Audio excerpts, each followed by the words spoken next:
Keuangan, ada Direktorat Jenderal Pajak Kementerian Keuangan, dan perwakilan penyidik dari Jampitsus Kejaksaan Agung dan Polri. Baik, laporannya begini. Satgas TPPU terus bekerja untuk memastikan tindak lanjut atas penyelesaian 300 LHA, laporan hasil analisis, strip LHP, laporan hasil pemeriksaan, dan informasi dari PPATK terkait dengan Kementerian Keuangan sebesar 349 triliun rupiah, khususnya terhadap nilai transaksi sebesar 189 triliun yang merupakan transaksi terbesar dalam kasus importasi emas. Setelah diadakan pendalaman antara Satgas TPPU, Ditjen Bea Cukai, Ditjen Pajak bersama KPK, dan tentu ada Kejaksaan Agung dan Polri, ditemukan hal-hal seperti berikut. Penyidik Direktorat Jenderal Bea Cukai meyakini telah memperoleh bukti permulaan terjadinya tindak pidana kepabeanan dalam penanganan surat yang dikirimkan oleh PPATK nomor SR 205/2020 dengan nilai transaksi mencurigakan sebesar 189 triliun rupiah. Penyidik telah menerbitkan surat perintah penyidikan bernomor 7 tanggal 19 Oktober 2023 dengan dugaan pelanggaran Undang-Undang Kepabeanan dan Undang-Undang Tindak Pidana Pencucian Uang, serta sudah menyampaikan surat pemberitahuan dimulainya penyidikan atau SPDP kepada Bidang Pidana Khusus Kejaksaan Agung Republik Indonesia. 2. Transaksi emas dalam periode 2017 sampai dengan 2019 melibatkan 3 entitas terafiliasi dengan grup SB. SB ini inisial yang bekerja sama dengan perusahaan di luar negeri.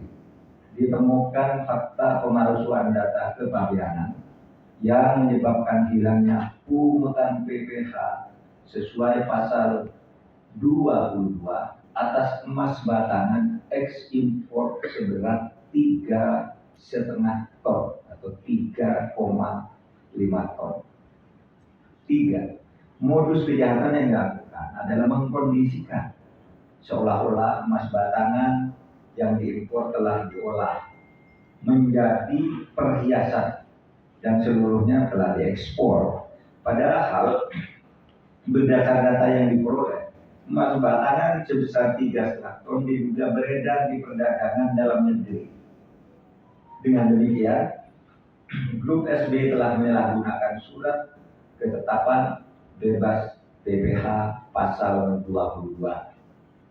Keempat, Direktorat Jenderal Pajak juga memperoleh dokumen perjanjian tentang pengolahan anoda logam dari salah satu BUMN, yaitu PT Atta, ke grup SB PT LM pada tahun 2017, yang diduga perjanjian ini sebagai kedok dari grup SB untuk melakukan ekspor barang yang tidak benar. Saat ini masih ditelusuri jumlah pengiriman anoda logam dari PT ATM ke PT LM dan pengiriman hasil olahan berupa emas dari PT LM ke PT ATM untuk memastikan nilai transaksi yang sebenarnya.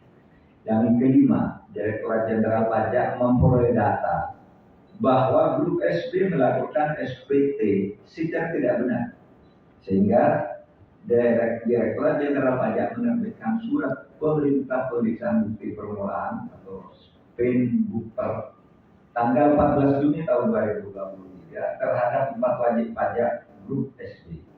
Data sementara yang diperoleh terdapat pajak kurang bayar beserta denda yang diperkirakan mencapai ratusan miliar rupiah untuk grup SB. Nah, dalam menjalankan bisnisnya, SB memanfaatkan orang-orang yang bekerja padanya sebagai instrumen untuk melakukan tindak pidana kepabeanan, perpajakan, dan tindak pidana pencucian uang. Dan terakhir, PPATK telah menyerahkan data tambahan transaksi keuangan mencurigakan yang berasal dari puluhan rekening grup SB kepada Direktorat Jenderal Pajak untuk dilakukan analisis kebenaran pelaporan pajaknya. Saudara, itulah perkembangan serta penanganan kasus tindak pidana pencucian keuangan yang dulu sempat gaduh di DPR. Jadi ini terus berlanjut. Memang penanganannya terpisah-pisah karena itu melibatkan 300 surat. Banyak yang sudah ditindak dari kasus ini, misalnya Rafael Alun, saudara tahu. Angin proyekmu juga saudara tahu, ada di dalam 300 surat itu. Sekarang sudah. Kemudian di berbagai tempat, di Bandara Suta misalnya juga sudah ditangani. Kemudian ada pencatatan secara administratif, mutasi, penurunan pangkat dan sebagainya. Sudah ada semua, tapi pidana harus terus dilanjutkan. Dan banyak yang bertanya, mengapa lama? Saudara, penegakan hukum itu memang lama karena harus hati-hati agar orang yang tidak salah tidak menjadi korban. Beda dengan kejahatan. Kejahatan itu bisa dilakukan orang dalam 1 menit, tapi kejahatan yang 1 menit itu kalau disidik ke proses hukum bisa memakan waktu berbulan-bulan bahkan tahunan. Jadi 1 menit bisa dibalik tahunan antara kejahatan dan penegakan hukum itu. Nah, itu saja laporan dari saya. Terima kasih. Assalamualaikum warahmatullahi wabarakatuh.